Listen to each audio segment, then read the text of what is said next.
Welcome to the deep dive. Okay, let's jump right in. You probably understand English pretty well, you can follow a conversation, Hmm. but then it's your turn to speak. And it feels like your brain just hits pause, right? Like wading through treacle. Does that sound familiar? Understanding the question, but then freezing up. Oh, absolutely. Yeah. That's a super common feeling for English learners. You get the Yeah. meaning, yeah, Yeah, but responding fast feels like the hard part. exactly. So today in this deep dive, we're really digging into the Unlock Fast English Replies material. We want to figure out why those replies lag behind Right. and, more importantly, give you some really practical things you can do, exercises to start, speeding things up, Yeah. getting more confident. Think of it as your guide to getting those replies out smoother and, well, quicker. Let's start with the why then. What actually slows us down? What's happening upstairs when we understand but just can't seem to get the words out fast enough? Well, a really big one, like you touched on, is that mental translation step. Oh, We hear English, we flip it into our own language, think of the answer there, and then try to translate that back into English. yeah. It's a lot of extra work. It's like running a race with an extra lap you didn't need. Precisely. Uh, And tied into that often is this need for perfection. Wanting every single grammar point to be flawless before you even open your mouth. Oh, I know that feeling. The grammar police in your own head. Exactly. And that hunt for the perfect sentence can just, well, paralyze you. You're Yeah. so busy checking everything that the moment just passes. Yeah. You want to sound good, you don't want to make mistakes. And that fear can sometimes just shut you down. And then there's just, nerves.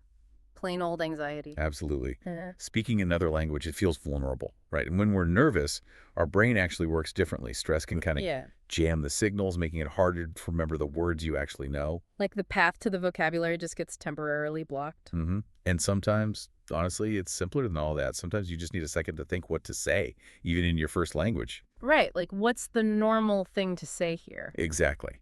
And in English, that pause can feel magnified because you're juggling the language and the social bit. It's not always a language barrier. Sometimes it's just, what do I say moment. Okay, so these are all really common hurdles. It's not like you're failing if you experience this. Not at all. These are natural parts of learning. And the good news is we can work on them. There are strategies. Good. Let's get into those strategies. The material talks a lot about chunks, these ready-made phrases. Why are they so helpful? Well, the beauty of chunks is they let you skip that whole sentence building process. Okay. They're like little prepackaged units, short phrases you learn for common situations. Yeah. You just pull them out and use them almost automatically. It's like a mental shortcut. So instead of building, I am currently feeling well, thank you for asking about me, how are you yourself feeling? Yeah. You just grab, I'm good, thanks, and you. Exactly. It saves so much mental energy, so much processing power. Your brain isn't juggling words and grammar. It just finds the whole phrase. Boom. Done. It lowers that cognitive load, the mental effort. Makes sense. Can you give us a few more examples? Everyday stuff. Sure. Like, what do you do? Instead of constructing a whole explanation, you might have, I'm a student, or I work in IT. Maybe I teach English. Short, clear, ready to go. Okay, got it. And like, where are you from? Same idea. Instant replies like, I'm from Turkey, or I live in Mexico, originally from India. Simple, direct, keeps the conversation moving. And the key is practice, right? The material says using them makes them automatic. That's the real magic, yes. Okay.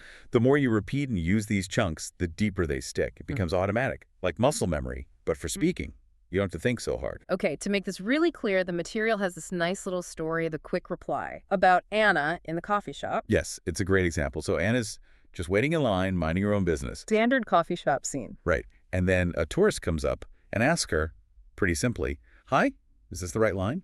And Anna has that internal moment, that flicker of, uh-oh, English, what do I say? Yes, that relatable little panic. But because she's maybe practiced some basics, she finds a simple reply quickly. Exactly. She just says, yes, it is. Simple, effective. And the interaction flows. The tourist says, thanks. And Anna uses another ready phrase, no problem. Nice. And the story mentions Anna felt good about it, right? She thought she replied fast. Yes. That little win, that feeling of, I did it, that's huge for confidence. It really is. And later, she tells her friend really proudly, great, I spoke English today.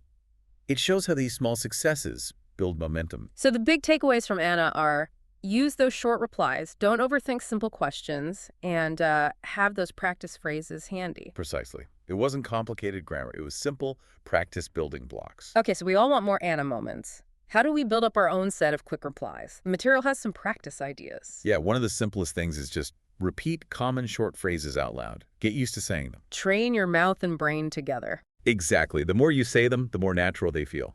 Okay, the material gives some examples we can try right now. So listeners, try repeating these after us. Focus on the sound. Ready?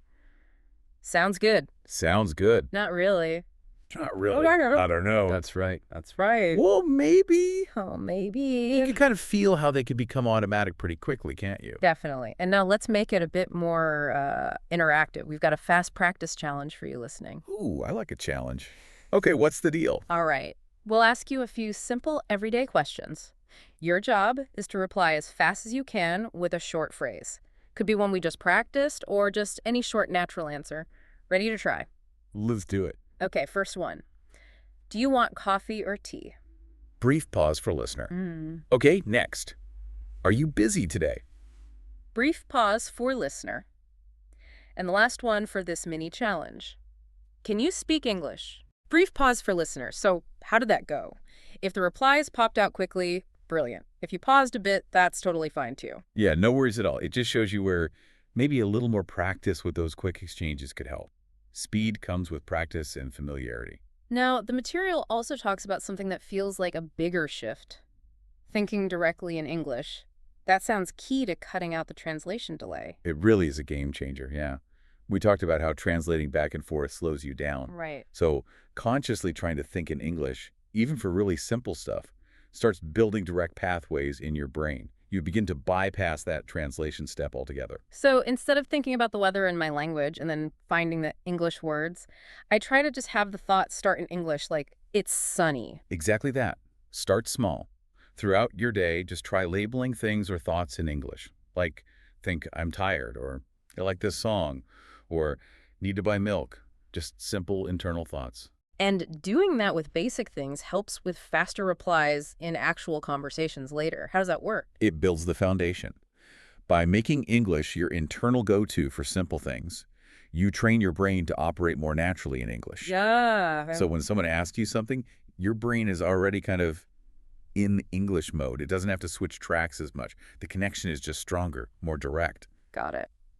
And to help build these habits using chunks, thinking in English, the material suggests a weekly challenge. What's involved? It's simple but powerful.